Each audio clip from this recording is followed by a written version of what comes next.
matin, nous allons continuer sur le sujet. C'est une question, c'est un questionnement qui est venu dans mon esprit et nous en parlons depuis dimanche dernier sur pourquoi la majorité des chrétiens sont pauvres et limités. Pourquoi? Pourquoi?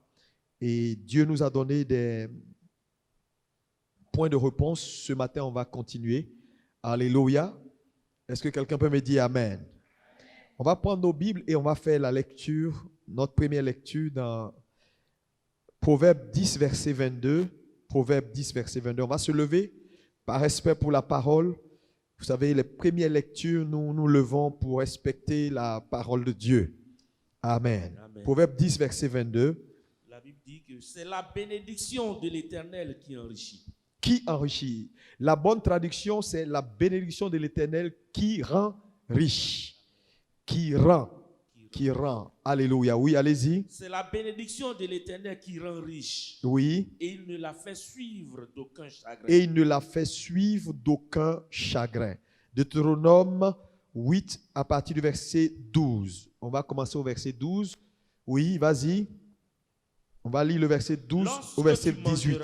Suivez bien ce qui est dit ici, oui. Lorsque tu mangeras Oui. et te rassasieras, lorsque tu bâtiras et habiteras de belles maisons, Oui. lorsque tu verras multiplier ton gros et ton menu bétail, s'augmenter ton argent et ton or, et s'accroître tout ce qui est à toi, Oui. prends garde. Prends garde. Que ton cœur ne s'enfle et que tu n'oublies l'Éternel, ton Dieu, Oui. qui t'a fait sortir du pays d'Égypte, de la maison de servitude, qui t'a fait marcher dans ce grand et affreux désert où il y a des serpents brûlants et des scorpions, Oui. dans des lieux arides et sans eau, et qui a fait jaillir pour toi de l'eau du rocher le plus dur, qui t'a fait manger dans le désert la manne inconnue à tes pères, afin de t'humilier et de t'éprouver, Oui. pour te faire ensuite du bien. Garde-toi de dire en ton cœur, ma force et la puissance de ma main m'ont acquis ces richesses. Oui. Souviens-toi de l'Éternel, ton Dieu, car c'est lui qui te donnera de la force pour acquérir ces richesses. C'est lui qui te donnera de la force. Est-ce qu'on peut dire l'Éternel me donne de la force? Me donne de la force pour acquérir des richesses. pour acquérir des richesses. Lisons Genèse. Alléluia. L'Éternel Dieu les bénit en disant, vous connaissez, Alléluia, il les bénit en disant, soyez féconds, multipliez, remplissez la terre, assujettissez et dominez. Alléluia. Asseyez-vous dans la présence glorieuse de notre Seigneur Jésus. Depuis donc dimanche dernier, nous sommes en train de réfléchir sur cette question. Vous savez, c'est important de se poser les bonnes questions pour avoir les bonnes réponses. Dis à ton voisin, c'est important de se poser les bonnes questions pour avoir les bonnes réponses.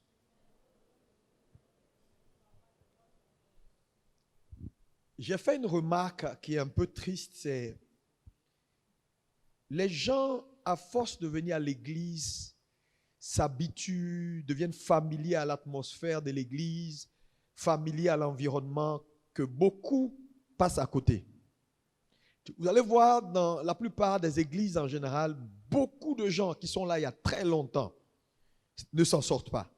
Pourquoi? Parce que soit ils ont très mal commencé, soit l'environnement, la familiarité, tout le monde les connaît, ils sont arrivés à un certain niveau de responsabilité et donc ils prennent les choses pour acquis. Il n'y a rien qui est acquis avec Dieu. Non, j'ai appris cela. Et c'est pourquoi l'humilité est très importante. Quelqu'un peut venir aujourd'hui et Dieu le positionne à un certain niveau parce que beaucoup plus conscient, beaucoup plus rangé, beaucoup plus respectant, beaucoup plus le protocole en place et la présence de Dieu. Mais quelqu'un qui est ancien, qui est dedans il y a longtemps, à la limite il fait comme il veut, il rentre comme il veut, il s'assoit où il veut, il passe comme il veut. Il ne respecte rien en fait. Mais il ne sait pas qu'il se détruit à petit feu parce que le protocole dans un environnement a la capacité de vous éjecter comme de vous donner des racines. C'est vraiment des conseils que je vous donne. Alléluia. Et dans nos églises en général, cette familiarité a fait que, bon, même la parole de Dieu, quand on la prêche, certains pensent qu'on est en train de parler à d'autres, et d'autres, voilà, ce n'est pas à eux, parce que, bon, frères et sœurs, c'est important d'être humble.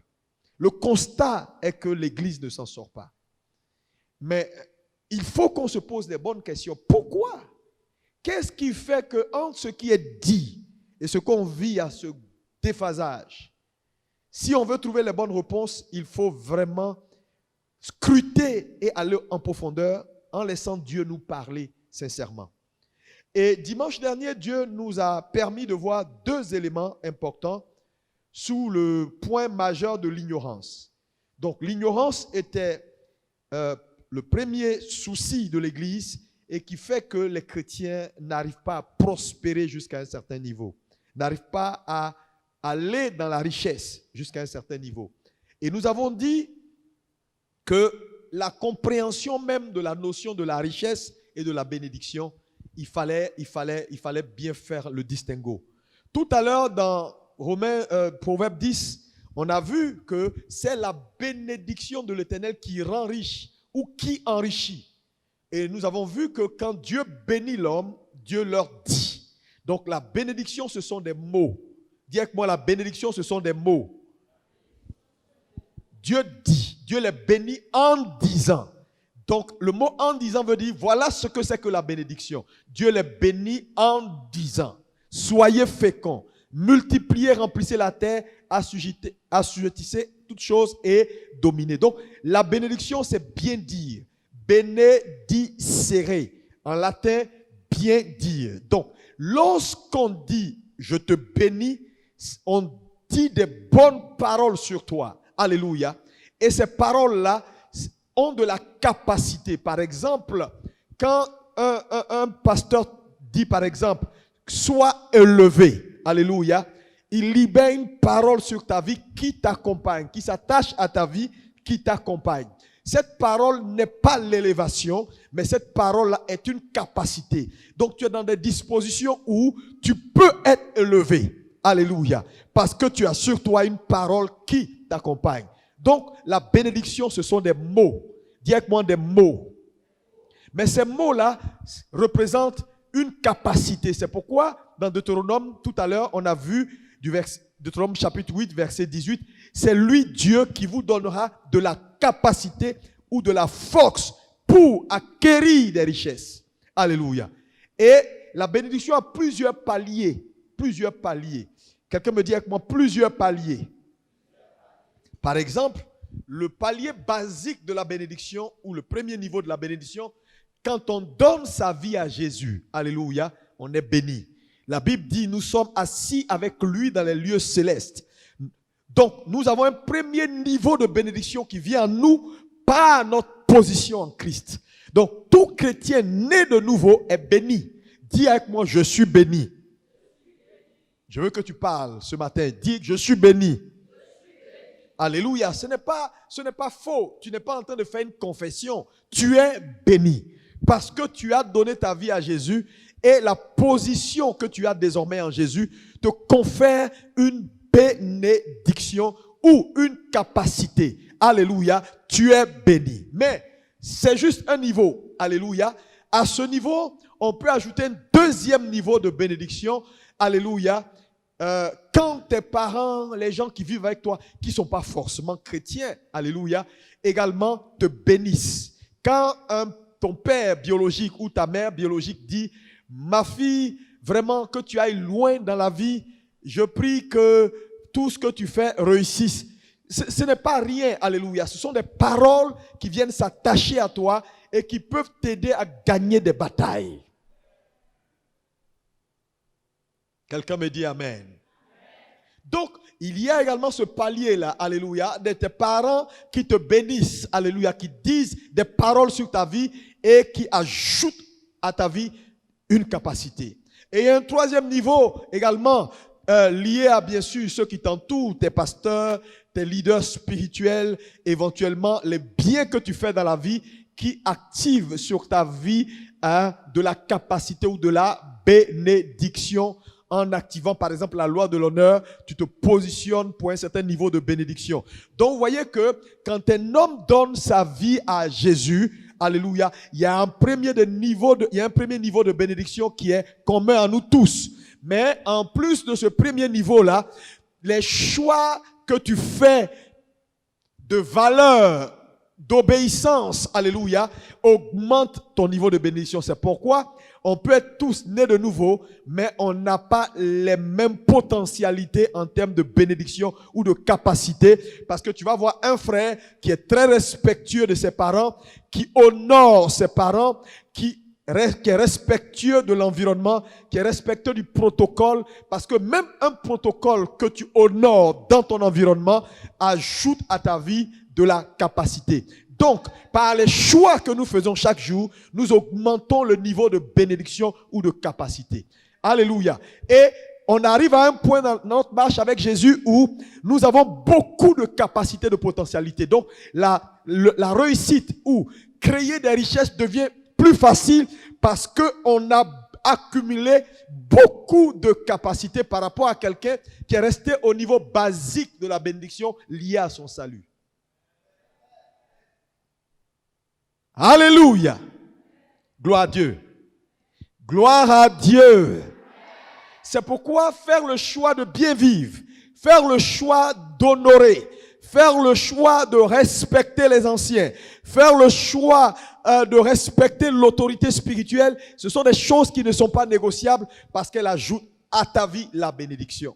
Mais, comme je l'ai dit dimanche dernier, il n'est pas suffisant d'être béni. Le problème et la ruse de Satan, c'est qu'il a fait croire à l'église que la bénédiction, c'est la richesse. La bénédiction, ce n'est pas la richesse. Donc, quand tu es béni, ça ne veut pas dire que tu as une voiture. Ça ne veut pas dire que tu as l'argent. Ça ne veut pas dire que tu as une maison.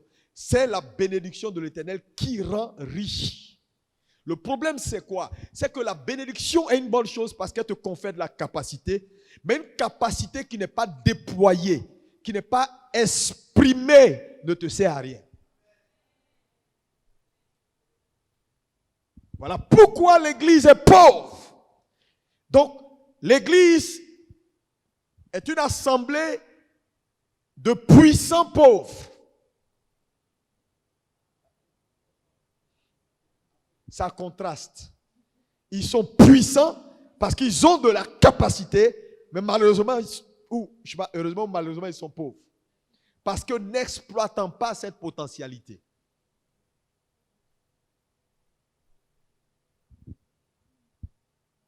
Et deuxième élément qu'on a vu également, c'est le fait que l'Église ne fait pas la différence entre la personne de Christ et les principes de Christ.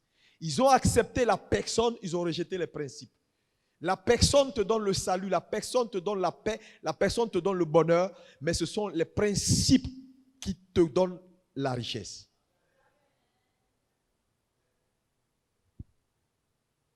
Ce matin, je vais continuer avant d'arriver à plus tard où se cache l'argent.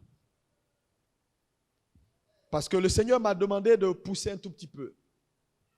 Frères et sœurs, je suis arrivé à la prise de conscience qu'il y a trop de facteurs limitants dans l'Église. C'est pourquoi les mentalités doivent changer. Regarde ton voisin, dis-lui, les mentalités doivent changer. Encore plus fort. Oui, elles doivent changer. Elles doivent changer. Si les mentalités ne changent pas, les confessions ne seront pas suffisantes pour que cette église-là remonte à niveau. Parce que la pauvreté est une attaque.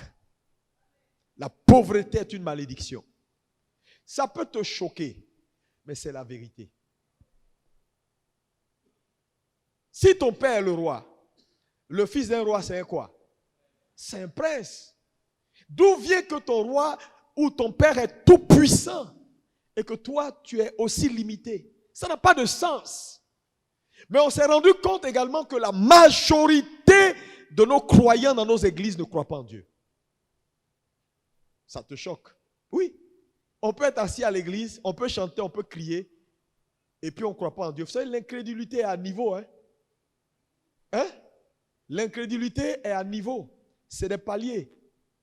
Il y a des gens qui croient, par exemple, à la guérison divine. Dans ce domaine-là, ils sont affranchis. En tout cas, quand il est malade, il croit, il est guéri. Mais au niveau de la richesse, il ne croit pas du tout. Donc, là où ta foi n'est pas encore déployée, c'est ton niveau d'incrédulité qui te limite là. Donc, il ne s'agit pas de venir s'asseoir à l'église. Parce que les chrétiens aujourd'hui, quand on dit, bon, je vais prêcher sur la liberté, gloire à Dieu, pasteur, tu nous délivres quand? Parce que naturellement, les chrétiens pensent que tout ce qui est liberté, c'est la délivrance des démons. Non. On n'a pas seulement besoin d'être libéré des démons, on a aussi besoin d'être libéré de la pauvreté qui est une attaque. Une vraie attaque. Donc, il y a un changement de mentalité que l'Église doit avoir. Directement, changement de mentalité. Encore plus fort. Parce que ce qu'un homme croit, c'est ce qu'il finit toujours par faire. Et quand vous regardez le comportement des chrétiens dans l'Église, malgré les multitudes de messages, c'est un problème de mentalité. Les chrétiens sont limités parce que Satan a réussi à vendre à l'Église un mauvais message. Et normalement ou naturellement, avec la collaboration de certains leaders spirituels qui ont alimenté la chose. Tu sais, on peut travailler avec Satan sans savoir qu'on travaille avec Satan. Oui, quand vous fustigez le message de la prospérité, vous êtes en train de faire le lit de Satan. Oui, beaucoup de leaders spirituels ont mélangé les choses. Non, ça c'est évangile de prospérité, c'est prospérité de l'évangile, tant. Et les chrétiens sont restés dans la confusion. Donc on ne sait plus à quoi croire. Donc quand on parle de finances, on dit faites attention, pasteurs vont te critiquer sur Internet. Ils n'ont qu'à critiquer. Tant que tu dis la vérité, où est le problème? Les gens aiment l'argent, ils ne veulent pas qu'on parle d'argent. Tu es un hypocrite. Oui, tu es un hypocrite. Ouais. Si quelqu'un me dit, il n'aime pas l'argent ici, là, vraiment que Dieu te bénisse. Vous voulez quelque chose, vous ne voulez pas qu'on en parle. Ce n'est pas dans les maquis qu'on va en parler. La Bible a un point de vue sur l'argent. C'est quoi l'argent? Pourquoi Dieu veut que l'Église soit riche? C'est important de le comprendre. Mais Satan ne veut pas. Satan sait que le jour où l'Église comprend ce message, c'est sa fin. Un évangile sans pouvoir économique, ça n'a aucun sens. Ça n'a aucun sens. Parce que tu ne peux pas affecter ce monde-là si tu n'as pas un pouvoir économique. Tu vas faire comment? Dis-moi, tu vas faire comment pour prêcher ton évangile? Regarde ton voisin, dis, Dieu veut que tu sois riche. Il ne faut pas avoir peur. S'il a peur, c'est son problème. Dieu veut que tu sois riche. Mais attends. Celui qui profite de ta misère, c'est Satan. Ce n'est pas Dieu. Dans ce monde, il n'y a que deux comptes. Deux comptes. Il y a un compte lié au royaume qui est l'ensemble des ressources des croyants qui croient en Jésus. Et il y a un compte lié à l'enfer, c'est l'ensemble des ressources appartenant aux inconvertis. Sur cette terre, le compte des inconvertis est supérieur à celui des convertis. Attendez, prenez tous ceux qui croient en Jésus, prenez leurs ressources financières, mettez ensemble, c'est le compte du royaume, le compte financier. Faites attention. J'ai posé la question au Seigneur, pourquoi tu as écrit le psaume 115, verset 16? Tu nous as mis en problème. Parce que quand je parle du compte du royaume, quelqu'un peut réfléchir pour dire, mais pasteur, Dieu est tout puissant. Oui, il est tout puissant dans le ciel, il n'est pas tout puissant sur la terre. Quand Dieu veut agir dans les affaires humaines, il ne prend pas sa toute puissance là-bas pour venir. Il prend le compte lié au royaume, qui est l'ensemble des ressources des croyants de la terre. Sinon, en une seconde, il va exterminer Satan. Il est trop fort. C'est pourquoi il dit, quand vous priez, dites ce que tu fais au ciel là. Pardon, fais ça sur la terre. C'est une prière. Une prière, ce n'est pas quelque chose qui est. C'est prier. Prier, c'est permettre à Dieu de faire ce qui n'est pas. Quelqu'un me suit? Donc, la limite de Dieu sur terre, c'est toi et moi. Attendez. Dieu veut que tous les hommes soient sauvés. Tous les hommes ne seront pas sauvés. Pas parce qu'il n'a pas le potentiel de sauver tous les hommes, hein, mais parce que nous, on ne va pas permettre qu'il sauve tous les hommes. That's all. Si c'est lui seul-là, il a les moyens pour ça. Le problème, c'est qu'il ne peut pas prendre ses moyens et passer la sphère terrestre. Ça va devenir illégal. Si un homme ne crée pas la plateforme, oh, je ne sais pas si on me suit. Hein. C'est pourquoi, si vous restez comme ça, vous limitez Dieu, vous empêchez Dieu, malgré sa toute puissance, d'être manifeste et de faire ce qu'il a dit. Il s'est volontairement formé un corps. Imaginez, moi, pasteur Alexandre Amazo, je veux aller à Bassam. Je veux. Ça, c'est ma tête. J'ai pensé, je veux. Et je me lève matin, mes pieds me font mal. Je ne peux même pas marcher. Est-ce que je vais partir? Je ne peux plus. Mais ma limite n'est pas imposée par ma tête, hein, par mes pieds. Hein? Je veux porter une belle chaussure. Je me lève matin, mes pieds sont gonflés et rien ne marche. Je peux porter la chaussure? La limite, ce n'est pas ma volonté de porter la chaussure. Je veux. Je peux regarder la chaussure et puis pleurer. Parce que les pieds qui doivent jouer leur rôle ne peuvent pas. Cette affaire de Jésus s'est formé encore à Pâques là. Voilà le problème. Hein. C'est pourquoi il ne peut plus rien faire sans l'église. Attends. Moi, je peux faire quoi en dehors de mon corps? Hein?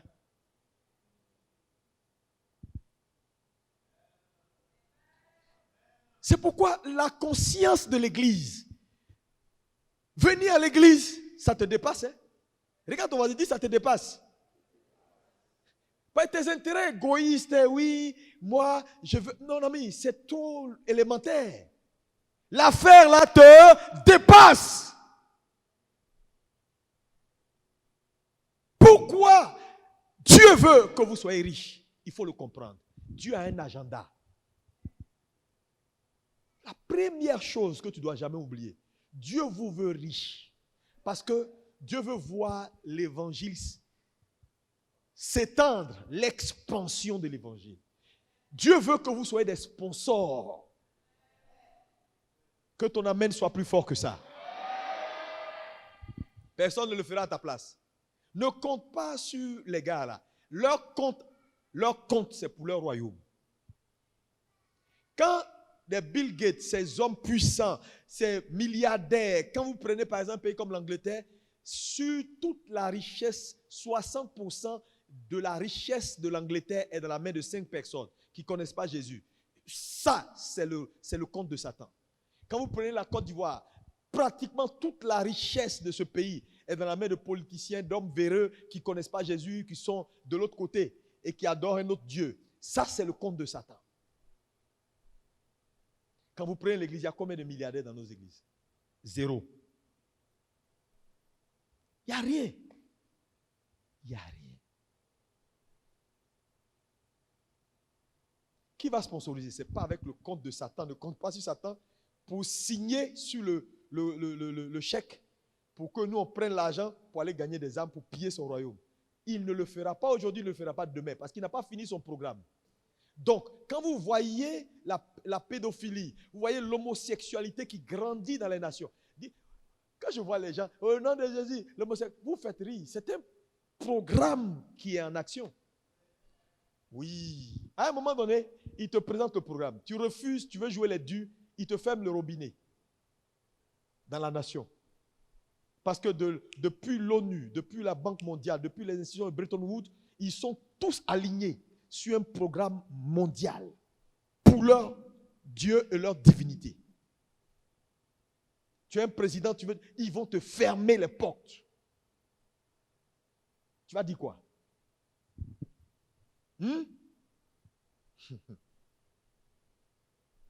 Et pendant ce temps, l'église fait quoi? L'église a poursuit des ambitions alimentaires. Vraiment, ma fille et moi, on va aller ici, on va payer notre petit truc, j'ouvre mon petit salon de coiffure, tout est petit.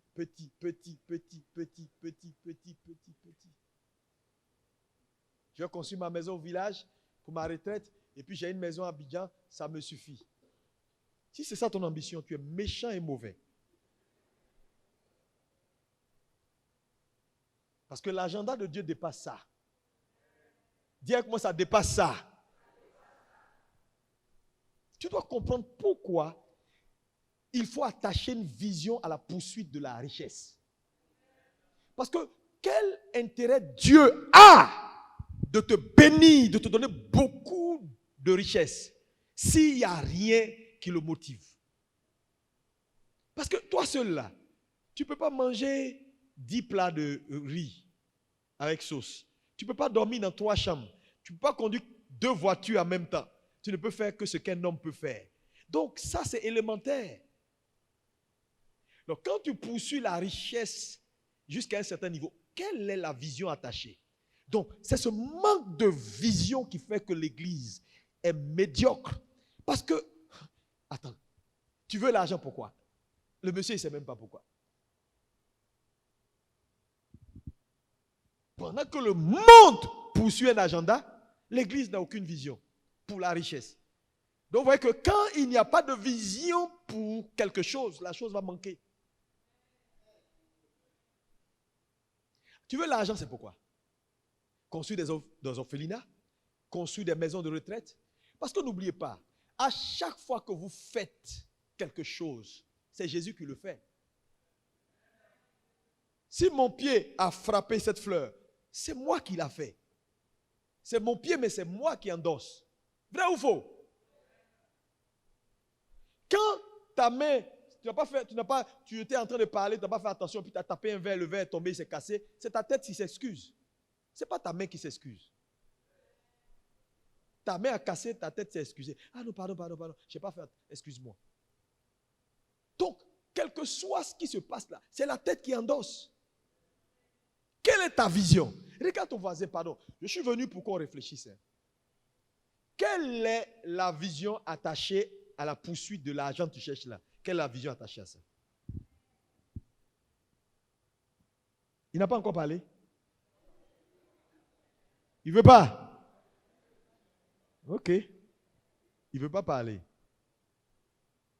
C'est pourquoi? Pour faire le malin? Non. Tu cherches l'argent pourquoi? Pourquoi? Donc Dieu cherche des sponsors. Des vrais sponsors de l'évangile. Personne ne le fera à ta place ou à la place du Seigneur. Non. Si nous, on ne le fait pas, il ne faut pas avoir compté sur l'argent de quelqu'un. Je vous ai dit, l'argent de Dieu sur la terre, c'est le compte, c'est l'argent quand on met tout ce que les chrétiens ont. C'est ça qui fait son compte. Donc si les chrétiens sont limités, Dieu devient limité sur la terre. L'argent de Satan sur la terre, c'est le compte de tous les païens. Si les païens sont puissants, Satan est puissant. Voilà pourquoi il est puissant que nous ici sur la terre. La vérité, il ne faut pas se cacher. Satan est puissant. Il a plus d'argent ici à Abidjan que l'église. Donc il peut faire beaucoup de choses. Regardez aujourd'hui les artistes chrétiens, les artistes païens. Regardez aujourd'hui la perversité. Regardez ce qui se passe sur les réseaux sociaux avec les influenceurs, influenceuses. On dit qu'ils sont allés à Dubaï, ils ont fait comme ça. Mais la plupart de ces gens-là, frère, c'est Satan qui règne. Il pervertit. Il change les paradigmes. Il est en train de tout modifier.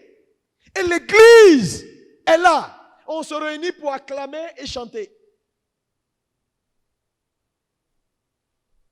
Avec des poches vides. Je vais vous dire, quand je regarde l'église là, l'église de Jésus, quand je parle de l'église, je parle de l'église. Parce que moi, mes messages, ce n'est pas pour l'église locale, c'est pour l'église universelle. Il y a plusieurs paliers. On peut dire, il y a plusieurs classes. Il y a la classe des pauvres, qui est la première classe. Les pauvres, ils n'ont rien. Mais c'est un état d'esprit d'abord. La pauvreté est d'abord un état d'esprit. Ils passent leur temps à se plaindre, à raconter leur vie. Ils n'ont rien. Deuxième classe, la classe moyenne. Ceux qui travaillent, qui font un job. Quand vous lisez Deutéronome 28, à partir du verset 5, Dieu promet de bénir 3 choses. Il dit, je bénirai les œuvres de tes mains, je bénirai ton panier et je bénirai ton grenier. Donc les riches, la classe moyenne, ils sont au niveau de la bénédiction des œuvres des mains. Ils travaillent, ils se débrouillent, il a un salaire, et puis il a acheté une maison, une voiture. Il se débrouille pas mal, il a un petit compte, et puis bon, il vit sa vie. Et puis il y a la classe des riches. Les riches, deuxième niveau, Dieu a béni leur panier. Mais même le panier, il est tout petit. Parce qu'il y a un 4e niveau qui est le grenier.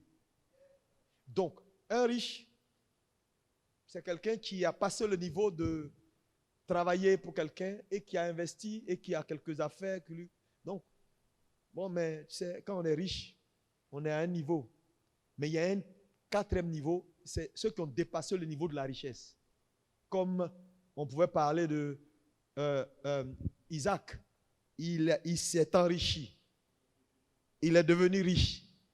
Et il est devenu fort riche. Les forts riches, c'est les nantis. Les gens qui sont arrivés à un point où... Vous savez, la différence entre un riche et un nanti ou quelqu'un qui a dépassé le niveau de la richesse, c'est que les riches, ils continuent de se faire voir. Un riche, il va venir, il va te montrer sa Maybach, il va être là, il va montrer qu'il est riche. Ouais, donc l'apparence extérieure montre qu'il est dans l'opulence. Mais un vrai, quelqu'un qui a dépassé la richesse, il peut entrer ici, tu ne sauras même pas qu'il est là. Il a un jean, il est en tapette, il est en culotte. C'est-à-dire, il est devenu tellement riche qu'il est descendu pour expérimenter autre chose.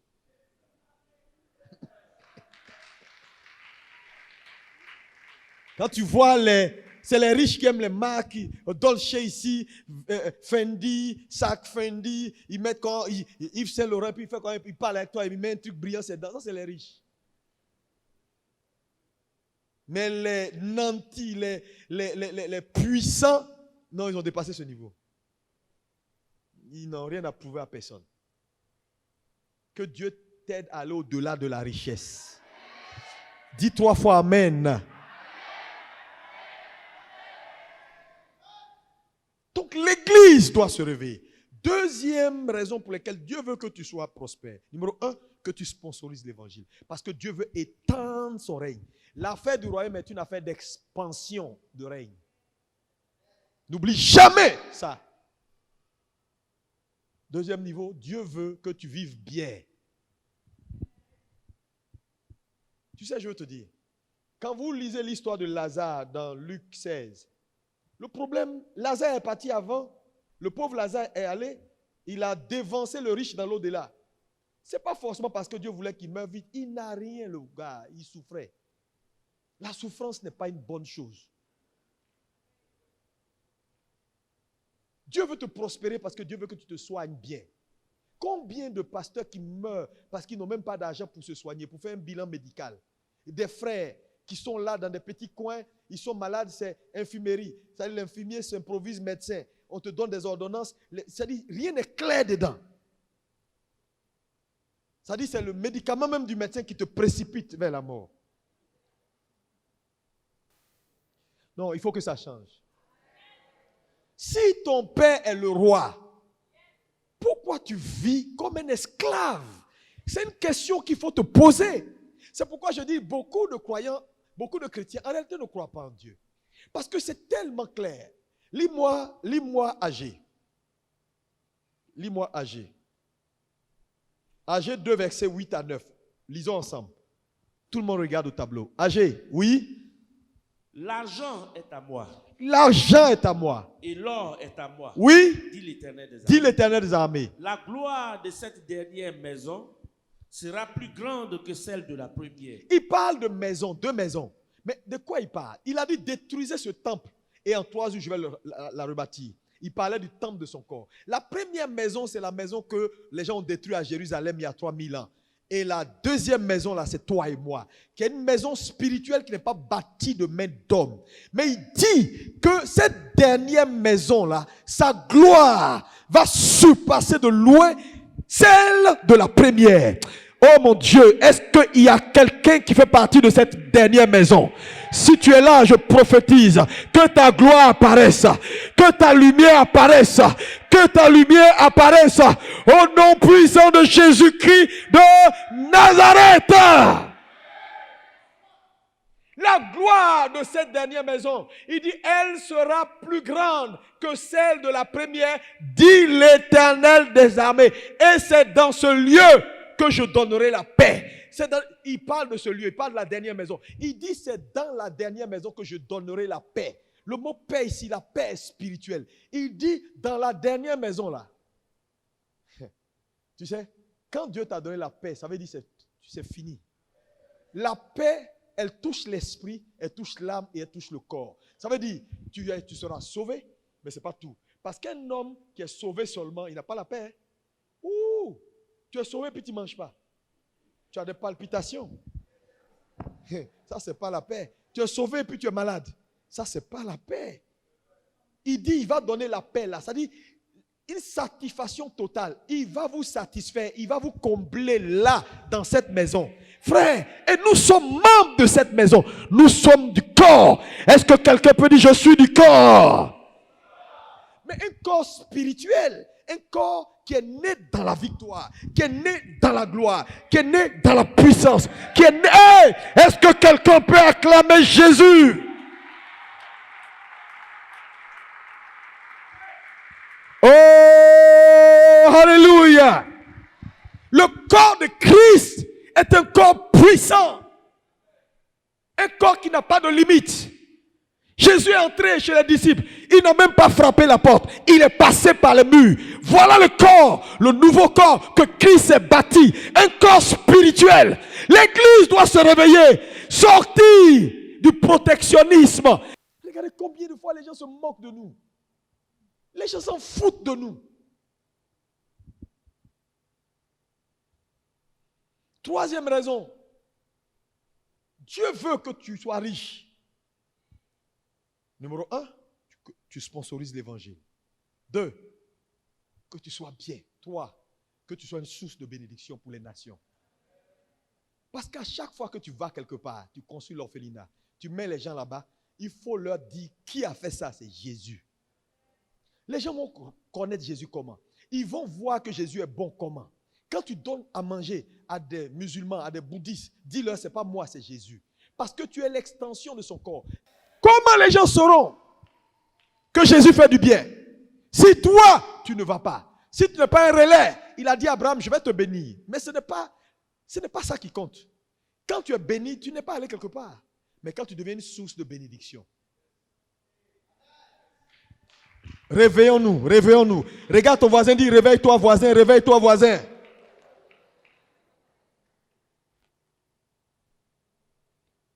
L'église n'a aucune vision. Les gens ne croient même pas à la parole de Dieu. Dieu parle, il cite les versets, mais en réalité, il ne croit pas. Il ne croit pas à la parole de Dieu. Moi, je crois à la parole de Dieu. Satan sait que si l'église se retrouve, c'est la fin de son règne. Je vous dis, un peuple qui n'a pas le pouvoir politique va manquer le pouvoir économique. Parce qu'il y a des pôles de pouvoir dans une nation. Il y a le pouvoir politique, il y a le pouvoir économique, il y a le pouvoir culturel, la culture, il y a les médias qui est un pôle de pouvoir. Alléluia. Il y a la gouvernance qui est un pôle de pouvoir. Donc il y a des pôles de pouvoir. Mais quand tu as possédé le pouvoir politique, tu vas basculer vers l'économie. Et quand tu as possédé les deux là, tous les autres portes, tu peux les prendre. Tu peux prendre la culture, tu peux prendre les médias, tout, si tu as les deux. C'est le politique qui planifie les priorités dans une nation. Ce n'est pas l'éducation d'abord. C'est pourquoi l'Église doit se réveiller. Réveillez-vous, réveillez-vous, réveillez-vous. Dis à tape ton voisin, dis voisin, réveille-toi. Alléluia. Genèse 2, versets 4 à 5. Oui. Genèse 2, versets 4 à 5. Voici les origines des cieux et de la terre. Voici les origines des cieux et la terre. Quand il fut créé. Quand il fut créé. Lorsque l'Éternel Dieu fit une terre et des cieux, oui, aucun arbuste des champs n'était encore sur la terre. Oui, et aucune herbe des champs ne germait encore. Oui, car l'Éternel Dieu n'avait pas fait pleuvoir sur la terre et il n'y avait point d'homme pour le cultiver. Amen. Ce verset est l'un des versets les plus puissants de la Bible. Il s'agit des choses de la terre. La Bible dit, verset 4, oui, on reprend le verset 4. Vas-y. Voici les origines des cieux et de la terre. Oui. Quand il fut créé. Quand il fut créé. Lorsque l'Éternel Dieu fit la terre et les cieux, verset 5, aucun arbuste des champs n'était encore sur la terre et aucune herbe des champs ne germait encore. Ici, c'est comme si Dieu avait suspendu sa parole quand il a dit que la terre produise la verdure. Il a communiqué également aux éléments de la nature de la fécondité. Donc naturellement, les éléments de la nature doivent pousser, ils doivent grandir, ils doivent donner de leurs feuilles, de leurs fruits et de leurs richesses. Mais la Bible dit, Dieu avait bloqué tout ça car l'Éternel Dieu n'avait pas encore fait pleuvoir sur la terre. Le mot pleuvoir, il n'avait pas encore fait pleuvoir, je vous ai expliqué ce que c'est. Ça, c'est la part qui revient à Dieu. Et il n'y avait point d'homme. Est-ce qu'on peut dire qu'il n'y avait point d'homme pour cultiver le sol? Alléluia. Donc, il y a un certain nombre d'éléments importants ici que je veux mettre à ta disposition pour te montrer également pourquoi la majorité des chrétiens ne s'en sortent pas financièrement. Alléluia. Ça, c'est une autre raison que je veux te faire sortir à partir de ce texte. La première chose que je veux qu'on retienne dans ce texte, alléluia, c'est qu'à partir de ce texte, on voit qu'il n'y avait aucune croissance sur la terre. Aucune croissance. Alléluia. On voit également qu'il n'y avait pas d'homme pour cultiver. Alléluia. Et c'est comme si Dieu a suspendu, Dieu a tout arrêté parce qu'il n'y avait pas de gestionnaire. Donc, la première leçon que je veux que tu retiennes, c'est que là où il n'y a pas de gestionnaire, Dieu suspend même les lois naturelles de productivité.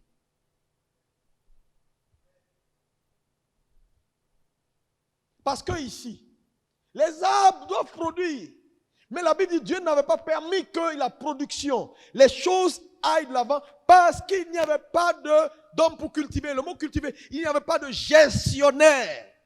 Donc là où il n'y a pas de gestionnaire, Dieu suspend les choses. Pourquoi? La deuxième vérité que je veux que tu retiennes, c'est que, alléluia, Dieu protège ses ressources quand il n'y a pas de gestionnaire. Parce qu'en réalité, Dieu suspend pour ne pas qu'il y ait de gaspillage. Donc là où il n'y a pas quelqu'un pour orienter, pour administrer, Dieu ne permettra pas à ce qu'il y ait productivité, fécondité. Pourquoi? Parce que Dieu ne veut rien gaspiller.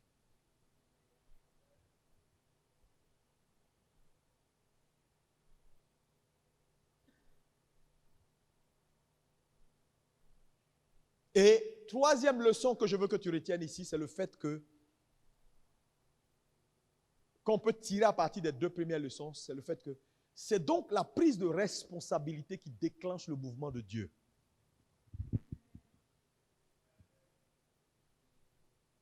Quelqu'un comprend dans la salle? Donc, là où il n'y a pas de prise de responsabilité, le mouvement n'est pas déclenché. Parce que là, dès qu'il trouve maintenant un gestionnaire, les choses commencent à reprendre mouvement. Donc, ma première conclusion partielle sur ce deuxième point, c'est le fait que, frère, l'Église manque d'évidence, c'est un peu comme si Dieu a fermé le ciel sur l'Église. Dieu a bloqué tout parce qu'il cherche dans l'Église des gestionnaires. Donc la gestion ou la capacité de gérer devient l'élément que Dieu cherche pour déclencher la richesse. En d'autres termes, n'oubliez pas qu'on parle de l'origine des cieux. Quand Dieu crée la terre, en Genèse 1, la Bible dit, et Dieu les bénit en disant, soyez féconds, multipliez, remplissez la terre, assujettez et dominez. Donc, l'homme créé a un mandat de domination. Mais ce mandat de domination devait se faire comment? Elle devait se faire par la gestion. Donc, le vrai mandat de l'Église, qui est le mandat de la domination, ne peut que s'accomplir que par la gestion. Donc, le problème, c'est que les chrétiens n'ont pas compris que la domination vient par ta capacité à gérer. Amen. C'est pourquoi j'ai dit dimanche dernier que si vous vous arrêtez à la bénédiction, vous êtes perdu. Parce que entre la bénédiction et la création de richesse, il y a la prise de responsabilité. Le travail. Tout le monde dit quoi, le travail? Encore plus fort. Encore plus fort.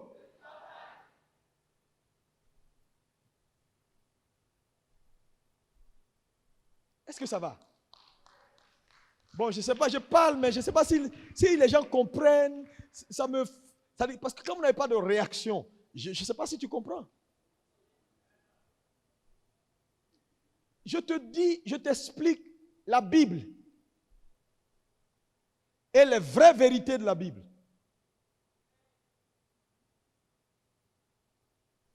Quelqu'un doit se réveiller. L'Église doit se réveiller. Oui, Dieu veut, tout est prêt, la nature, tout ce qui nous entoure est prêt à nous apporter son meilleur.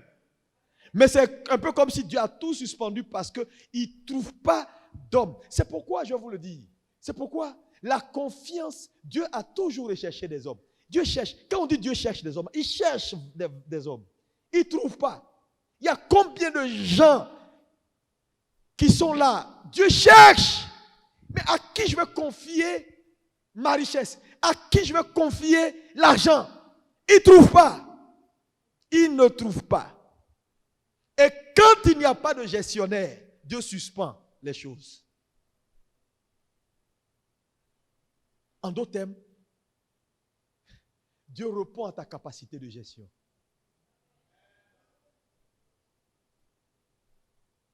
Parce que tu as venu dire, Seigneur, je veux des milliards.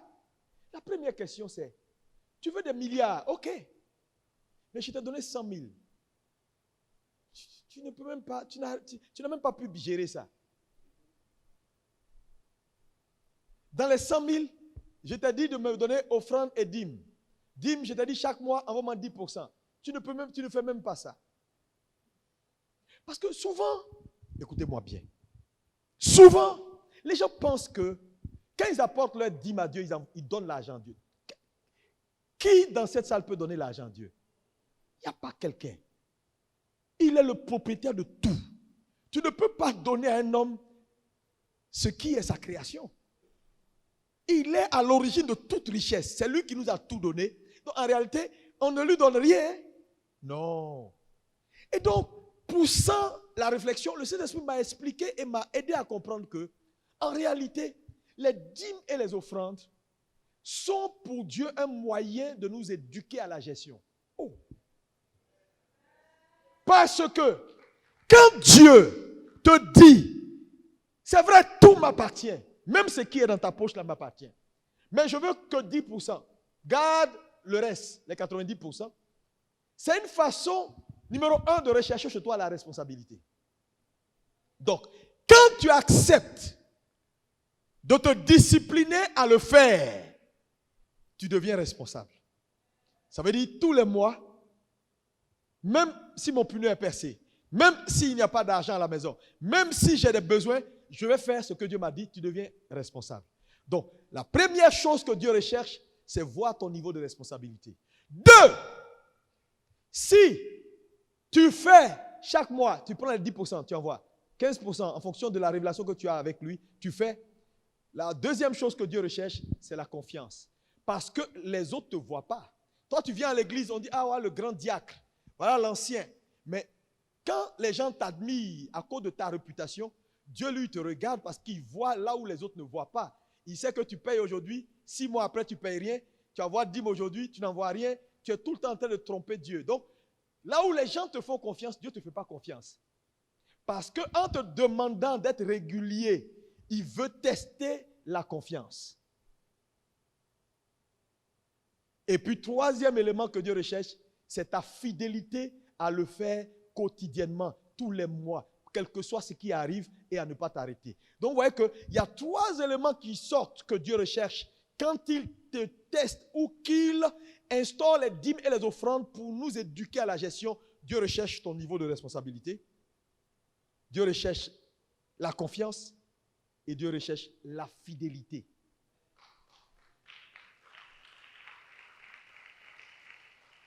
Mais vous savez avec moi que ces 3 éléments-là, ce sont les qualités majeures d'un vrai gestionnaire.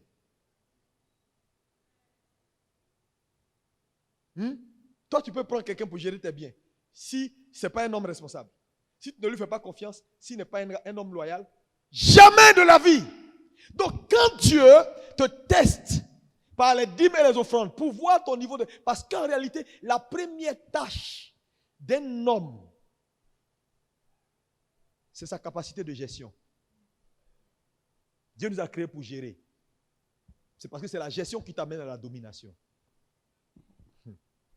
Donc, quand Dieu nous teste, alléluia, pour voir si nous sommes des bons gérants, il recherche 3 choses. Maintenant, quand il se fait une idée, le frère là n'est pas très responsable. Parce que même dans les choses élémentaires, il n'écoute pas ce que je dis. Ok, ça c'est bon. Enfin, le monsieur là, il vient, il fait comme si il est bon.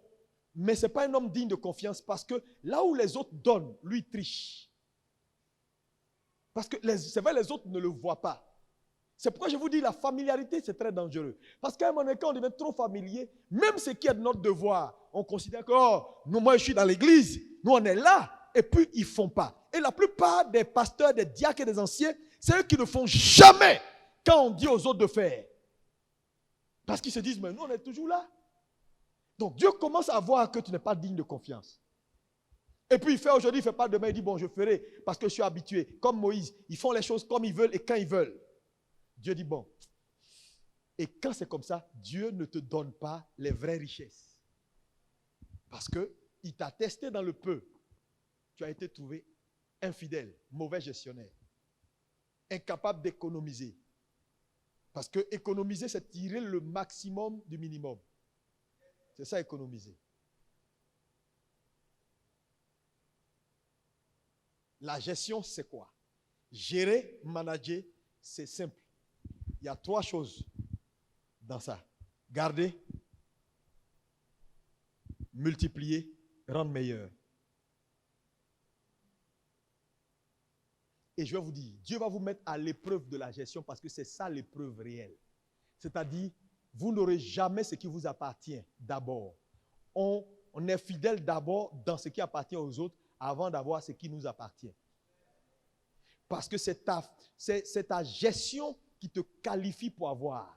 Donc si l'église n'a pas, c'est parce qu'elle est mauvais gestionnaire.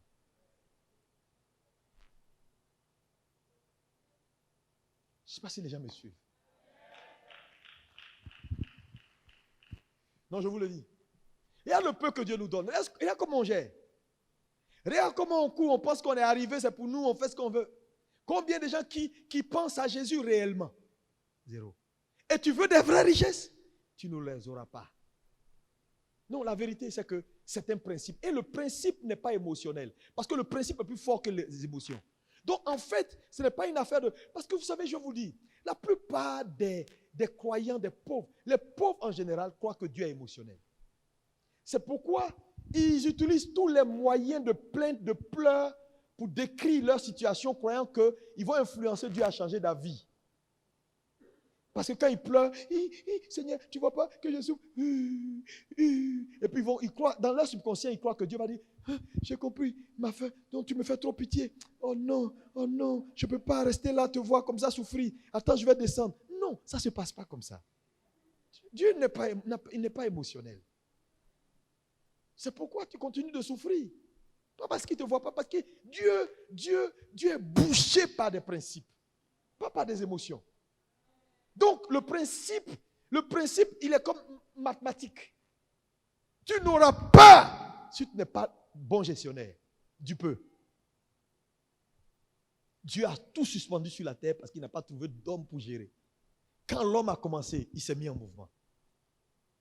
Est-ce que vous comprenez le message? Tu as 100 000, tu ne peux même pas être fidèle. Et tu dis, Seigneur, j'ai besoin de milliards pour faire ton œuvre. Milliards pour faire l'œuvre de Dieu. Quand Dieu va te donner, tu penses que tu es plus intelligent que Dieu? Il ne faut pas croire que tu vas jouer les ananas et Saphira. Non, tu n'es pas plus intelligent que Dieu. Dieu te connaît. Il te donne les milliards là. Tu vas disparaître. Parce qu'avec 100 000 francs, tu as disparu. Ce n'est pas 1 milliard, tu ne vas pas disparaître. Acclame bien, acclame bien.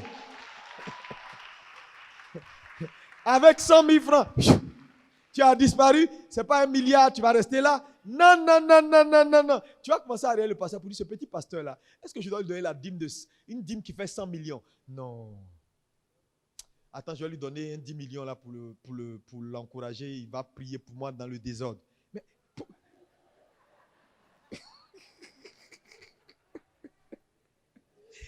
Mais tu es en train de tromper. Tu es en train de détruire la confiance de Dieu en toi. Je dis, un homme qui donne toute sa richesse à quelqu'un, il a trouvé responsable, il lui a fait confiance, il a trouvé loyal.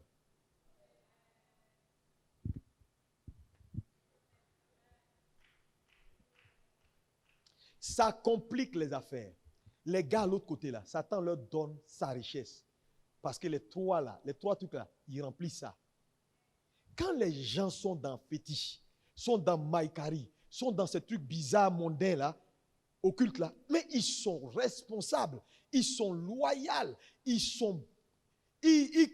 cultivent la confiance de leur divinité en eux. Mais l'église non. C'est pourquoi vous voyez les païens là, Satan les bénit. Parce qu'ils ont fait allégeance. Et ils ont dit, on se rend. Mais l'église dit, on se rend, mais puis on va le blaguer. On fait comme si on est mort alors qu'on n'est pas mort.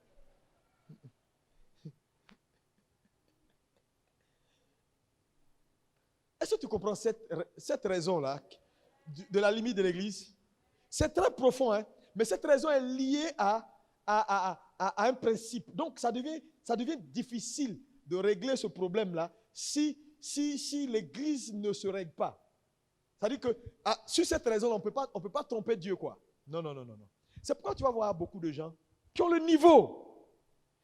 niveau social, qui ont la connaissance. Le problème, leurs cœurs ne sont pas droits. Dieu ne leur fait pas confiance. Oh, il ne leur fait pas confiance. Il ne leur fait pas confiance. Il ne leur fait pas confiance. Il ne leur fait pas confiance. Il ne leur fait pas confiance. Il ne leur fait pas confiance. Il ne leur fait pas confiance. Il ne leur fait pas confiance. Il ne leur fait pas confiance. Je te dis, regarde comment tu réfléchis. Regarde comment tu réfléchis en termes de micmac. Regarde comment tu réfléchis. Comment tu peux faire micmac dans les affaires de Dieu? On t'envoie faire des achats pour l'église, tu fais les achats, tu coupes dessus, tout ça. Dieu te regarde. Tu veux faire des comptes arabes, là où tu dois diminuer, tu ne diminues pas, tu diminues le monsieur, tu dis bon, ça c'est entre nous. Et puis tu envoies facture vrai à l'église. Là où tu es censé être un économe, tirer le maximum du minimum que tu as. Fais beaucoup avec le peu que Dieu te donne pour voir jusqu'à où il peut te faire confiance avec le beaucoup. Mais je te dis, les gens sont incapables. Quand il faut faire dépenser l'œuvre de Dieu, ils ne réfléchissent pas. Ah non, hein? Oui, c'est vrai qu'on doit recevoir des gens, ils ne réfléchissent pas. quand le pasteur parle, on dit, mais cette église, ils sont compliqués. On demande l'argent pour faire l'œuvre de Dieu. Ils ne veulent pas. Mais parce qu'en fait, le pasteur, il est soucieux. Il sait que ce n'est pas son argent. Et que, est-ce qu'on ne peut pas faire avec 10 000? Mais ce n'est pas parce qu'il veut rabaisser l'œuvre. Il te demande d'aller négocier. De voir comment, avec le peu qu'on a, on peut faire beaucoup. Il dit, ah non, hein, tu ne donnes pas 100 000. Moi, je ne fais rien. Les gens là, ils sont compliqués. Mais pourquoi tu as... Mais si c'est pour lui, avec sa maison, c'est son anniversaire à la maison, il va prendre 50 000 francs pour organiser. Mais pour l'église a qu'à donner 500 000. On ne fait pas effort. Pourquoi j'ai même ma crédibilité à diminuer les choses alors que, oui, débrouillez-vous. Hey.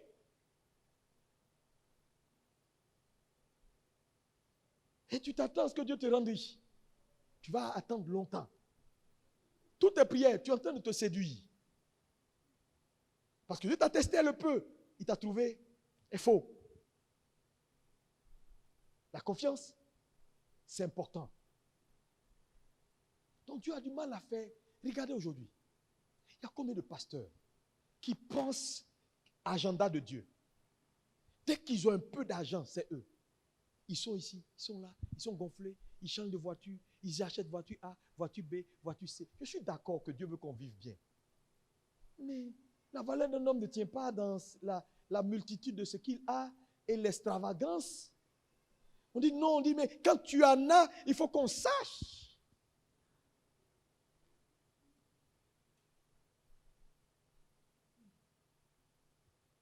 Milliardaire, tu dis toujours que tu es milliardaire, on ne voit rien qui touche vraiment le monde. Si ce n'est pas toi et toi seul et tes multitudes de voitures et des trucs que tu montres à tout le monde et que tout le monde voit. Tu as fait quoi pour Dieu? Qui te coûte? Zéro.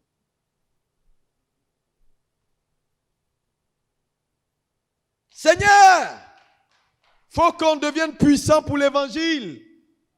Dès que quelqu'un t'envoie une enveloppe de 100 000, tu as tout un programme sur tes 100 000. Sauf la dîme, l'évangélisation. Il n'y a rien dedans. Acheter prospectus. Tu sais où on achète les prospectus dans les librairies. Tu peux investir 20 000, acheter. Tu dis non, il faut que je vois la comptabilité. Ah, s'il ne donne pas, ça reste, hein, dans tous les cas. Ah, lui, il y a prospectus 10 000. Hein. Tu ne veux pas payer? Ok. Il faut laisser. Et ça, c'est mon œuvre. Dieu t'a testé. Dieu t'a testé. Une ampoule que tu peux changer. Tant que comptabilité n'a pas sorti l'argent, ampoule là, on ne change pas. Ah non, hein, écoutez, et c'est l'œuvre de Dieu. Hein. Envoyez, on m'a fait, envoyez. Mais si Dieu t'a exposé à ça, tu sais pourquoi il t'a exposé? Même ce que tu as, jusqu'à... Il ne faut pas que j'ai dit des trucs. Tout sur toi. Orteil jusqu'à haut. Dieu est propriétaire de tout. Les gars, ce matin, je suis venu conscientiser l'église.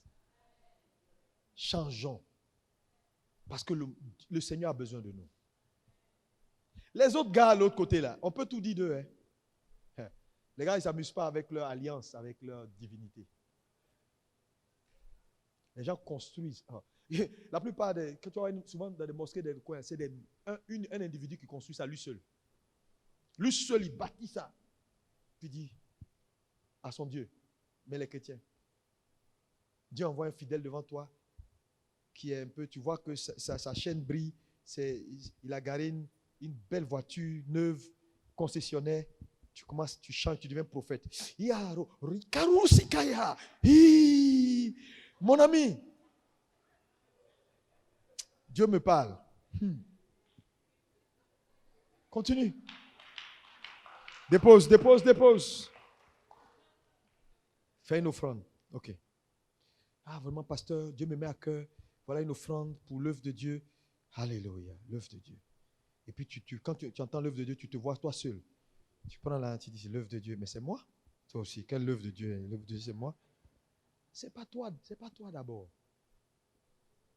Dieu t'a testé, t'a trouvé léger.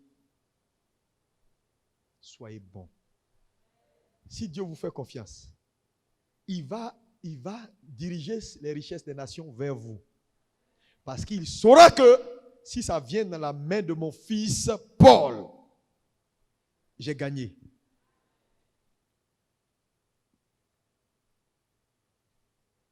La raison de la création de l'homme, C'est la gestion.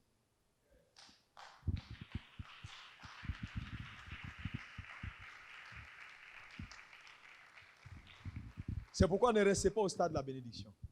Entre la bénédiction et la création des richesses, il y a la prise de responsabilité. Et vous allez voir que la plupart des chrétiens qui n'aiment pas ce message-là ont basculé vers le miraculeux. Ils poursuivent les miracles. Ils aiment le miraculeux.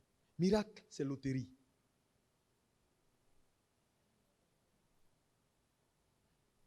Miracle, ça ne dépend pas de toi.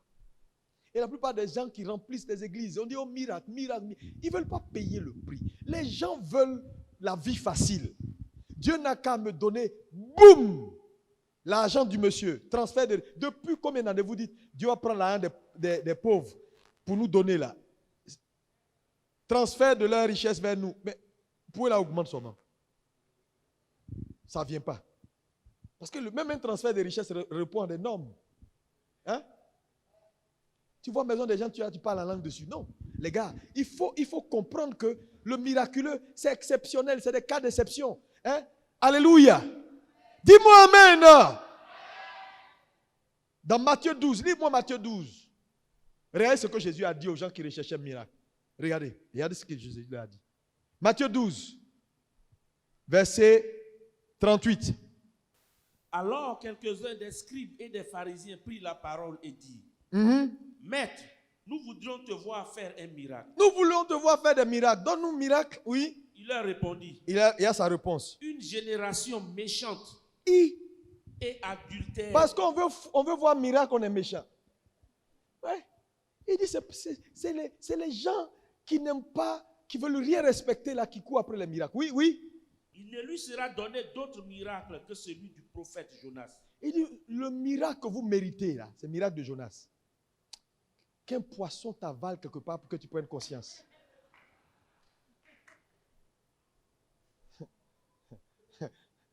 Qui cherche miracle? il dit c'est bon, pasteur. Les histoires de miracles, on a coupé. Frère, Dieu veut une église responsable. Pas une église qui prend des raccourcis, qui veut... Non. Parce que je te dis, tout bien que tu acquiers sans payer le prix, tu n'auras pas la sagesse de gérer le bien. Oh.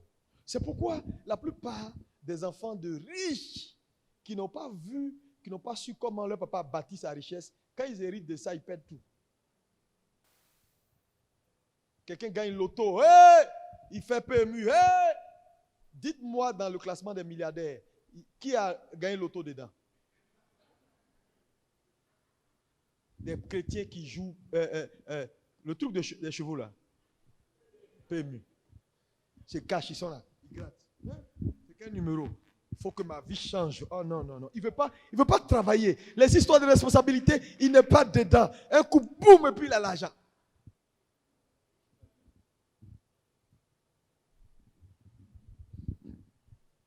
C'est trop compliqué pour lui de prendre des responsabilités. Qui est prêt? Tu es déjà puissamment béni. Dis, je suis béni. Ton père t'a béni. Ton pasteur t'a béni.